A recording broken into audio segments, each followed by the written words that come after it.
আপনারা জানেন আমরা প্রায় দীর্ঘ 1.5 বছর যাবত এই আন্দোলন করতেছি। আমাদের কখনো ইচ্ছা ছিল না যে জনগণদের আমরা ভোগান্তি দিব। তো এখন আমরা দেখতে পারতেছি আমাদের ঢাকের যে অধ্যাদেশ প্রক্রিয়াটি আছে এটা সম্পূর্ণ প্রস্তুত। তারপরে একটা সিন্ডিকেটের কারণে এই অধ্যাদেশ প্রক্রিয়াটা এখনো বাস্তবায়িত হচ্ছে না। সরকার চাইলেই যে কোনো মুহূর্তে উপদেষ্টা পরিষদে উঠিয়ে অনুমোদন ক্রমে আমাদের ঢাকা সেন্ট্রাল ইউনিভার্সিটি অধ্যাদেশ দিতে পারে, কিন্তু সিন্ডিকেটের কালো হাত কোন একটা অপশক্তি এটা আটকে রেখেছে, যার ফলে আমাদের অধ্যাদেশটা হচ্ছে না। সেই ক্ষেত্রে আমরা বাধ্য হয়েছি মাঠে নামার জন্য। এখন জনগণের যে ভোগান্তি সৃষ্টি হচ্ছে, আমি একজন সাধারণ স্টুডেন্ট, তারপরে আমি একজন জনগণ।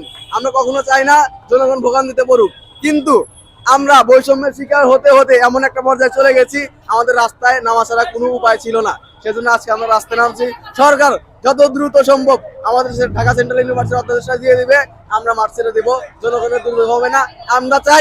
আমরা সবসময় চাই পড়ার টেবিলে ফিরে যেতে। আমরা স্টুডেন্ট, আমরা সবসময় পড়াশোনা করার জন্যই ঢাকাতে আসছি, পড়াশোনা করতে চাই। আমাদের এই মুক্তিটা দিক, আমরা মুক্তি দিলেই এই ঢাকা শহর মুক্তি পাবে।